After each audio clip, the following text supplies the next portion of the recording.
ever go on a date and realize the person sitting across from you is like completely different from their profile picture? Oh, yeah. And I'm not talking about just bad angles. Right. I'm talking like completely different human being. Yeah. Different. Yeah. That's precisely Sydney's problem in The Boyfriend. Uh-huh. So we're taking a deep dive into this psychological thriller. Okay. You guys have been reading it, specifically the prologue. Right. And chapters 19 through 64. Okay. Get ready for some seriously dark turns. Yeah. We'll be uncovering the layers of deception. Uh-huh. Exploring the unreliable narrators. Right. And witnessing how past traumas can, like, shape the present. Yeah, for sure. That prologue. Yeah. It's like a masterclass in building tension. Oh, absolutely. It just throws you right into Sydney's worst nightmare date. It does. McFadden doesn't just tell you, real Kevin is a catfish. Yeah. She, like, meticulously crafts every detail. Yes. His outdated appearance. His pushy attempts to involve Sydney in his business. Right. Even his disdain for Diet Coke. Yeah. It's like she's handing you a checklist of red flags. Totally. Yeah. And just as the reader is like squirming in their seat alongside Sydney in walks Mystery Man, we don't know much about him. Yeah. But he immediately becomes like a beacon of hope. Right. McFadden cleverly uses this contrast to set up the intriguing dynamic between Sydney and her two potential love interests. Absolutely. Speaking of intrigue, Chapter 19 abruptly shifts us to teenage Tom's perspective. It does. We're no longer in Sydney's witty first-person narration. Right. Instead, we're privy to Tom's inner thoughts, which are sometimes unsettling. Yeah. Especially considering the backdrop, a missing classmate he used to tutor. Yeah. And it's chilling how casually Tom's best friend, Slug, talks about Brandy Healy's disappearance. It's like a subtle whisper of foreshadowing, hinting at a darkness that lurks beneath the surface. It is. You're right. Then we have this forbidden romance brewing between Tom and Daisy Driscoll, Yeah. the police chief's daughter. Right. This forbidden aspect just adds a layer of tension. Oh, it does. We see how deeply Tom cares for Daisy, Yeah. but her father's disapproval casts a shadow over their relationship. It's almost Shakespearean in its tragedy. It is. Foreshadowing the conflicts that'll erupt later. Absolutely, yeah. As the police question Tom about Brandy's disappearance, we get glimpses into his troubled home life. Right. Specifically his abusive father. Yeah. Chapters 20 through 30 meticulously peel back the layers of Tom's seemingly perfect persona, Yeah. exposing the cracks beneath. Mm-hmm. McFadden doesn't shy away from portraying the complexities of Tom's character. Yeah. We see the simmering resentment, Yeah. the anger, Uh-huh. the potential for darkness. Yeah. Then, in a shocking turn of events, Tom's father is murdered. Right. We're left wondering, was it self-defense, Yeah. a desperate act of survival, or something more calculated? This ambiguity is what makes Tom such a compelling character. We're constantly trying to decipher his true nature. Yeah. Is he a victim of circumstance? Or is there a darkness within him that's been waiting to surface? It's hard to say for sure at that point. And while we're grappling with those questions, Sydney's present-day story intertwines with Tom's past. It does. Chapters 31 through 40 depict their blossoming romance, Yeah. Well. filled with undeniable chemistry and heartwarming moments. Right. McFadden doesn't just tell us they're falling in love. Yeah. She shows us through these shared experiences. Absolutely. The I Love New York shirt, Uh-huh. their mutual love for Indian food, Yeah. Tom's gentle care when Sydney gets injured. Right. These seemingly insignificant details create a sense of intimacy, They do. making their connection feel real. Absolutely. But lurking beneath this budding romance is the unspoken tension of Tom's past. Right. As a reader, you're constantly aware of the dark events unfolding in the other timeline, creating this sense of impending doom. Yeah, it's like watching a train wreck in slow motion. Yeah. You know something terrible is going to happen, Right. but you can't do anything about it. And just as Sydney and Tom's relationship deepens, cracks begin to appear. You do. Sydney notices red flags. Yeah. His evasiveness about work, the Brunner phone, his reluctance to meet her friends. Right. It's those tiny details that start to chip away at Sydney's trust. Yeah, absolutely. Like finding a scrunchie in his apartment. Yeah. Why did that stand out? Yeah. Because it's incongruous with what we know about Tom. Mm-hmm. It raises the question, is he hiding something? Or is Sydney letting her imagination run wild? It's a great question, and it makes you wonder. McFadden masterfully plants these seeds of doubt, She does. forcing us to question our own perception. Yeah. We're left wondering if Tom is truly the nice guy he appears to be, or if he's hiding a sinister secret. Right. And just as Sydney starts to piece things together, Yeah. chapters 51 through 64 deliver a shocking climax, They do. unraveling the truth about Tom's past, Right. his complicated relationship with Daisy, now going by Gretchen, his violent confrontation with Slug, Yeah. and the chilling revelation of Bonnie's killer. It's a huge twist. This is where the brilliance of McFadden's writing shines. It does. The twist is both unexpected and completely believable. Absolutely. It plays on our assumptions, Yeah. turning everything we thought we knew upside down. Right.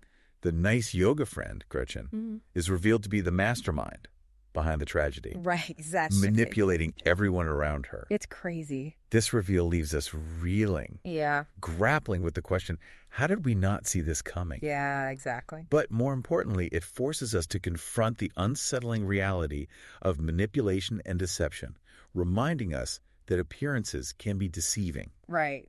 And that brings us to a crucial point in the story. Yeah. We're left with more questions than answers. What drove Gretchen to become this manipulative, vengeful person? Yeah. And what does this reveal mean for Sydney? Right. We'll dive deeper into those questions in the next part of our deep dive. For sure. So Gretchen's transformation from harmless yoga friend to mastermind manipulator is a chilling reminder that darkness can lurk beneath the most unassuming facades. Yeah. McFadden doesn't give us a simple answer for Gretchen's descent, but instead invites us to examine the complexities of her character, her past traumas, and her unhealthy obsession with Tom. That obsession is palpable. Yeah. Throughout these chapters. Totally. We see it in her teenage years, in her strained relationship with her father, Right. and in her desperate attempts to control Tom's life. Absolutely. It's as though her entire world Yeah. revolves around him, Yeah. to the point where she loses sight of her own identity and morality. It's like she's living in a fantasy world.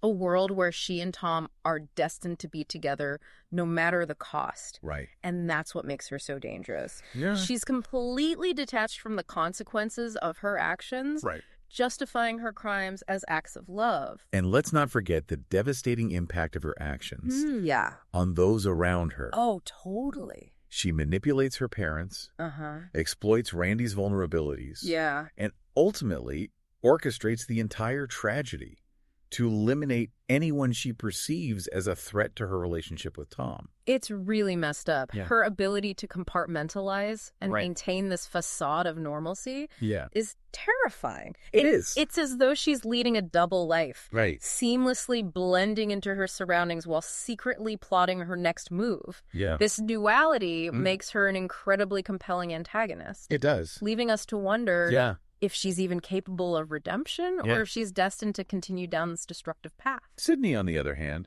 represents the antithesis of Gretchen. Absolutely. She's a strong, Yeah. independent woman who refuses to be a victim. Right. Even when faced with Tom's deception and Gretchen's manipulations. Yeah. She fights back, Uh-huh. determined to uncover the truth Right. and reclaim her agency. It's inspiring. It is. Her journey throughout the story Yeah. is one of resilience and self-discovery. Yeah. She starts out relying on the rescue call during bad dates, Right. but by the end, Yeah. she's confronting dangerous situations head-on, Right. refusing to let fear paralyze her. That's what makes her so relatable. Absolutely. We see ourselves in her struggles, in her doubts, Yeah. and in her ultimate triumph. You're rooting for her the whole time. You are. McFadden reminds us Yeah. that even in the face of darkness and betrayal, Right. we have the strength to overcome adversity. And the contrast Yeah. between Sydney and Gretchen Uh-huh. highlights another key theme in this book. The nature of true love versus obsession. Right. Sydney's feelings for Tom Mm-hmm. are genuine, Yeah. rooted in mutual respect and shared experiences. Right. Gretchen's, however, Yeah. are rooted in a toxic need for control Uh-huh. and a distorted sense of ownership. Totally. This distinction is crucial. It is. McFadden isn't condemning all forms of intense love, Right. but she's warning us against the dangers of mistaking possessiveness and manipulation for genuine affection. Absolutely. And through Sydney's journey, yeah, she demonstrates the importance of trusting our instincts and paying attention to those subtle red flags that often signal deeper issues within a relationship. Yeah, for sure. Those red flags are everywhere in The Boyfriend. Oh, they are. Whether it's real Kevin's outdated profile picture, Slug's flippant attitude toward a missing girl, or Tom's evasive behavior. Yeah. McFadden skillfully uses these seemingly insignificant details to foreshadow the larger narrative and create an atmosphere of unease. It's like she's challenging us to be more discerning. Right. To look beyond the surface and question our assumptions. Yeah. In a world where appearances can be carefully curated and manipulated, The Boyfriend serves as a cautionary tale. He does. Reminding us that not everyone is who they seem. So, what happens next? Right. How does Sydney escape Gretchen's clutches? Yeah. What becomes of Tom? Right. To find out. Yeah. You'll have to keep reading The Boyfriend. You will. But before you do, we'd love to hear your thoughts. Absolutely. What resonated with you most about the characters and their journeys? Yeah. Did you spot any red flags that Sydney missed? And what are your predictions for the final chapters? Yeah, let us know. This deep dive into The Boyfriend has been like a roller coaster ride. It has. We've gone from disastrous dates to shocking revelations, unraveling this web of lies and manipulation. Absolutely. What I think is so fascinating is how McFadden blends these elements of a classic thriller with insightful commentary on the complexities of human relationships. She does. She does a really good job at that. We've explored themes of obsession, deception, and the lasting impact of past trauma. Right. But The Boyfriend also offers a glimmer of hope. It does. Sydney's courage and resilience serve as a powerful reminder that even in the darkest of circumstances, we have the power to reclaim our narratives and fight for our own happiness. Absolutely. And while we don't want to spoil the ending for those who haven't finished the book, we can say this. Okay. McFadden delivers a satisfying conclusion. She does. That ties together all the loose ends. She really does. She doesn't shy away from the consequences of Gretchen's actions. Right. But she also leaves room for reflection. Yeah. On the possibility of redemption and the complexities of forgiveness. It's a thought-provoking ending, for sure. If you're looking for a psychological thriller, that'll keep you on the edge of your seat, while also prompting you to think more deeply about human nature. Yeah. The Boyfriend is a must-read. I agree. It's a story that'll stick with you. Yeah. Long after you finish that last page. And it might even make you think twice about swiping right on that next dating profile. Absolutely. You never know who's on the other side of that screen. So if you enjoyed this deep dive into The Boyfriend, be sure to subscribe to our channel. Yes. For more insightful discussions on captivating source material. We've got a lot more great content coming your way. We've also included a link to purchase The Boyfriend in the episode description. Right. So you can unravel the mystery for yourself. Exactly. And don't forget to share this episode with your fellow thriller enthusiasts. Yeah. Spread the word. Until next time, happy reading. See you next time.